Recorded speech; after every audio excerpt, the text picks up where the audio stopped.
Welcome to the You Were Designed for Greatness podcast.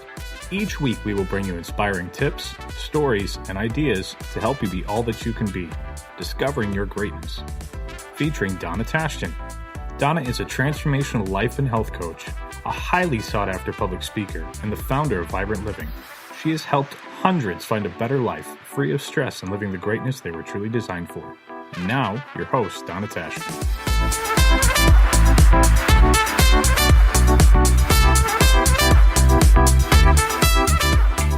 Hello, this is Donna with Vibrant Living International, and I would like to welcome you to podcast number 65, and You Were Designed for Greatness. I have a special guest with me today. Her name is Lisa, and Lisa, help me with your last name. It's pronounced Machala. Machala. That has such a pretty ring to it. I didn't want to butcher it, so it's helpful to, I should have asked before. So Lisa, say hello to our listeners. Hello, everyone. It's great to be here. So Lisa, what do you do today? Tell me about what you're currently involved in. Well, for the last 17 years, I have been working in the health and wellness space. I started out working as a massage therapist, and that led to working with getting advanced training in craniosacral therapy, and I'm now moving into and have been working in holistic wellness coaching and stress transformation coaching for high achieving women. There's been no stress in our life for the last year. No, most women have no stress at all in their lives. It's just a picnic. Oh my goodness. So how did you get here? There's got to be a great story on how you arrived on helping women handle their stress and live life peacefully. Yeah, so my arrival here now, it started out in a very, very different place. I was a very high achieving type A. In fact, I refer to myself as a recovering type A female leader. Went to the right schools, got the right degree. After graduation, immediately went into the workforce. I actually went into the automotive industry, working in an assembly plant, believe it or not, as a first line production supervisor. Much to my mother's chagrin, because she thought, why in the world did we send you to University of Michigan for 4 years? So that was a way in the door, and that's what I saw it as, an opportunity to get into General Motors and really create a long-term career there, which I did do. Interestingly, over the period of that career, I went through a series of chronic illnesses and experienced persistent chronic pain for a very long time. And I went through a series of seeing specialists and getting diagnoses and getting medications. And it really felt like I was on sort of a merry-go-round of symptom suppression, medication, repeat. And I just really got tired of living with what felt like almost a terrorist cell in my body. I could go from feeling great to being barely able to function. And as a woman in a male-dominated industry, I felt very self-conscious about pushing through and sort of ignoring my body and just making it work, because I really felt like I was being held to a different standard, and I could not afford to be seen as weak or less capable or a problem employee, so to speak. So lots of pressure. Yeah. And how early in your life did these symptoms start? Actually, pretty quickly. In my mid-20s. So I graduated, I think, at age 22. Okay. So I was dealing with issues within the first year of working full time. Wow. And like I said, I would get the issue addressed, and then something else would pop up. So it was just this sort of perpetual cycle. And at the time, of course, I just thought, well, I guess this is just what life is, and I'm just going to keep going to the doctor. I'd grown up in a family where the paradigm was better living through chemistry. If you've got a problem, you go to the doctor gives you medicine, you feel better, right? And you just keep going. I think that's kind of the world in general, and at least in our younger age, right? Holistic care is a lot more common today, but it wasn't when I was younger. Right. Everything was chemically based. You went to the doctor and he gave you something to make you feel better, never mind what caused the problem in the first place. Right. Exactly. And it really made me curious, because I thought, this just doesn't make sense. First of all, it's very frustrating to live with. Right. And secondly, it just doesn't make sense that a woman in her 20s and 30s right. should be going through this series of problems. Right. So what became your aha moment? When did you decide to take a different avenue? Well, I actually, by the time I reached I was in my late 30s, I had really sort of reached the end of my rope. My body was winning the battle. We were constantly at odds with each other, and my body was winning. And I ended up taking a medical leave of absence, which I felt like an absolute failure in doing that. And so there were so many emotional things associated with that. So it wasn't it wasn't enough that I felt badly physically. I felt bad emotionally that I was letting down my employer and my team. Right. Anyway, I took the medical leave. I ended up having to have a surgery. In hindsight, I don't know that I would do that again, knowing what we have now. But at the time then, my options were very limited. And I had been making a series of lifestyle and dietary changes. But during that downtime of being on medical leave and recovering from surgery, what really occurred to me was there's just got to be a better way to live my life. Clearly, I'm not, something is out of whack.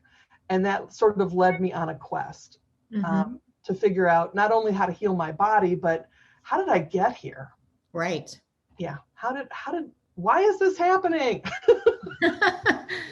So what was your next steps? What happened next? So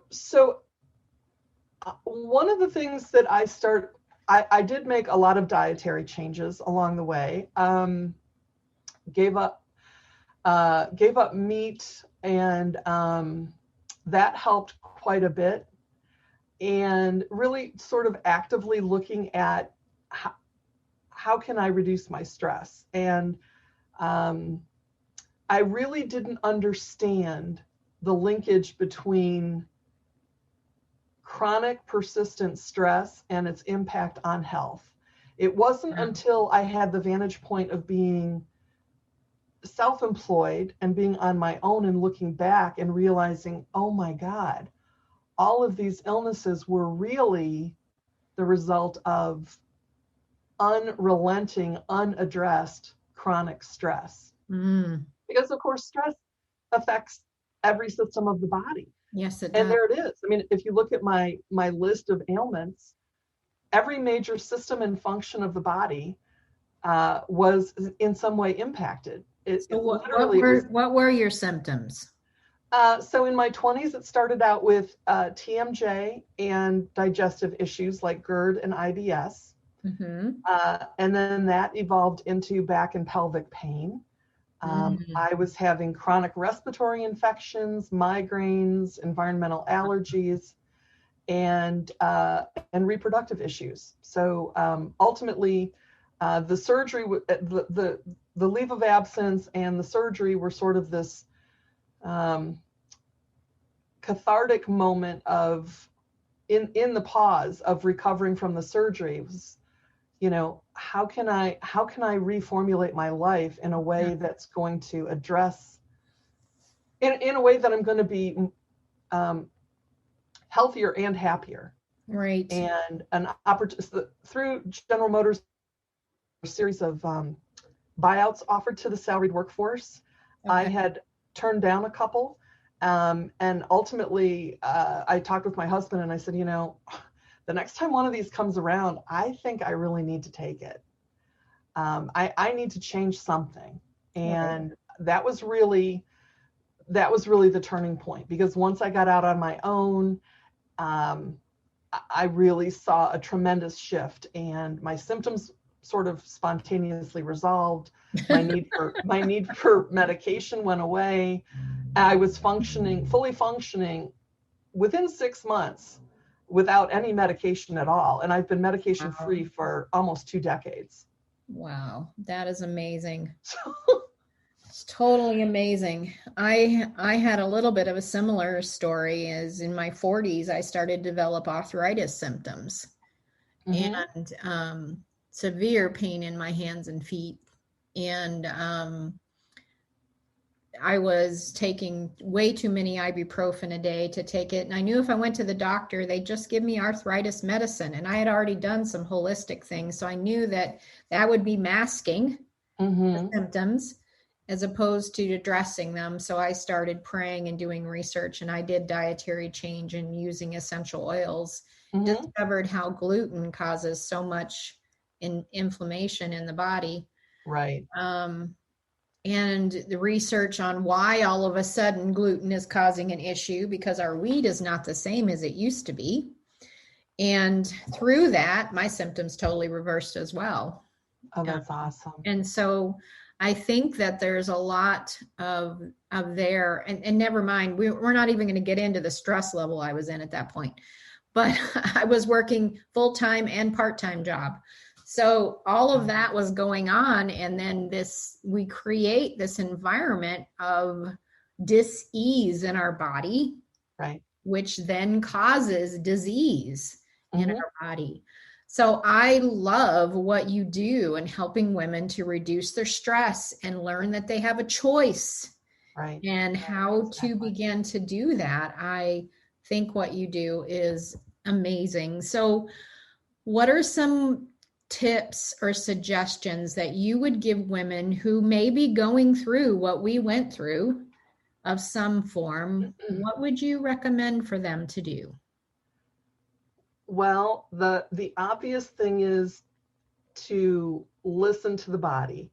And that's really hard to do. Yeah. But it's to me, it's the most central thing. It is probably the life lesson for me, right? That the body does keep the score. There's actually a book by that name. The body is this incredible biofeedback mechanism. It is a living laboratory.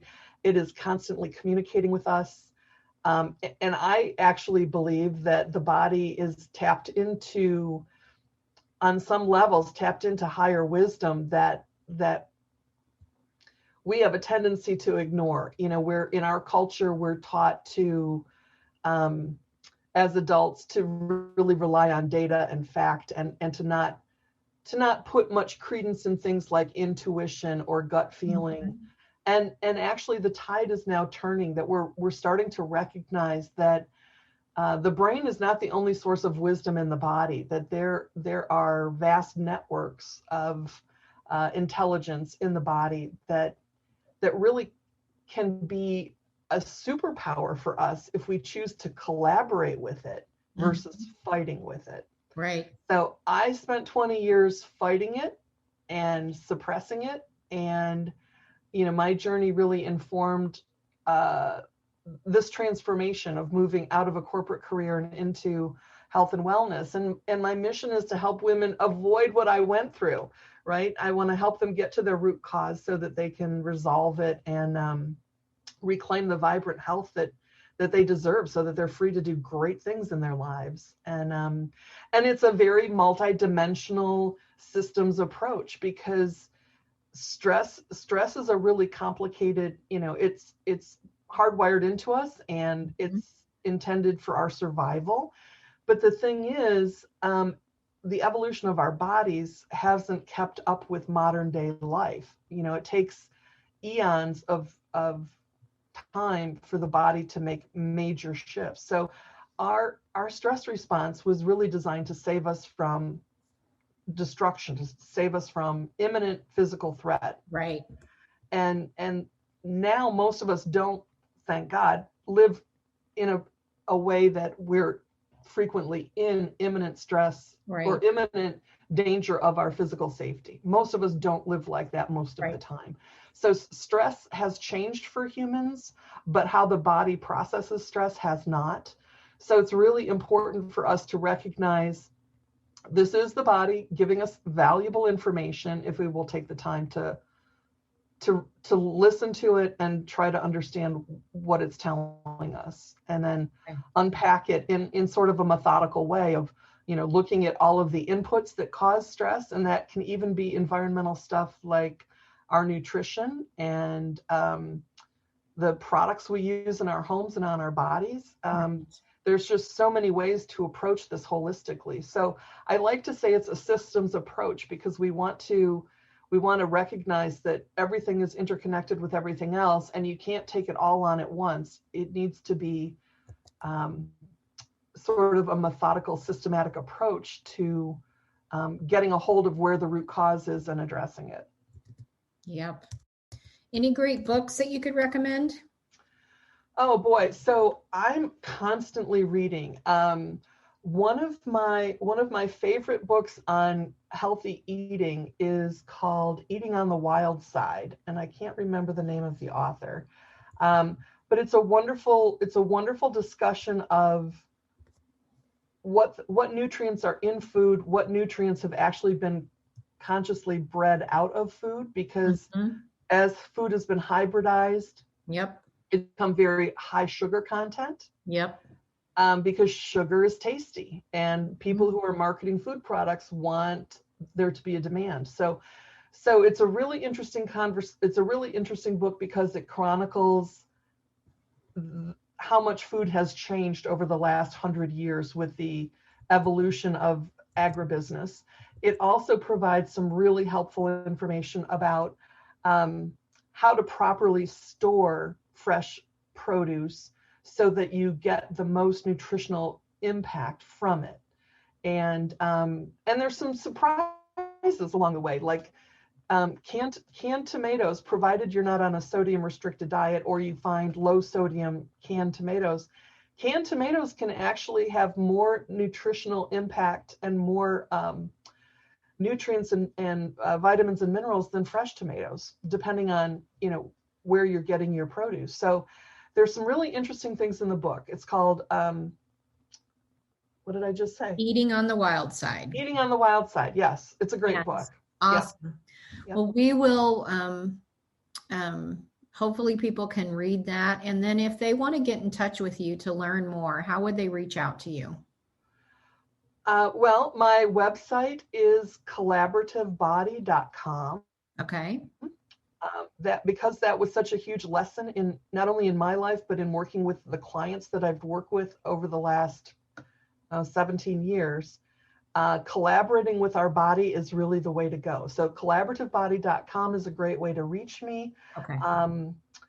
And I'm also on, basically, Collaborative Body is on all of the social media links. Okay. So LinkedIn, Facebook, Instagram, Twitter.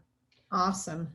Yep. All right. So you've got quite a great story of recovering from something that you could have been debilitated for the rest of your life just by listening to our body. And because I believe our body is designed to heal itself if I give it the right tools to do so. And so learning how to work with our body in that respect. So we are in harmony, and I love to hear stories of that working well and doing well. So thank you very much, Lisa, for being with us today and sharing your story. Oh, you're so welcome, Donna. Thank you for the invitation. It's been my pleasure, and I look forward to future conversations, because we seem to be very like-minded about holistic wellness. So Thank you so much for the opportunity. I've really enjoyed it. You are welcome. That was a wonderful conversation that I had with Lisa. And this month is Stress Awareness Month. And it isn't only what is going on with our body, but it is also a lot of times what has happened in our past that is causing emotional stress as well. If you find yourself looking for some support in finding this, me as a life mastery coach, I am here for you because I know you were designed for greatness and helping you to step into that. So I'm here if you would like to have a free coaching session, a discovery session to figure out where you are, where you'd like to go, and how to get there. So, and remember to share, like, and give reviews for this podcast because we want to impact more women and help them be all that they could be. Until next time, this is Donna saying live and love vibrantly. Thank you for joining us on this powerful episode of the You Were Designed for Greatness podcast. Please share this with others who might enjoy it. For more info on Donna Tashton or to contact her, visit iVibrantLiving.com.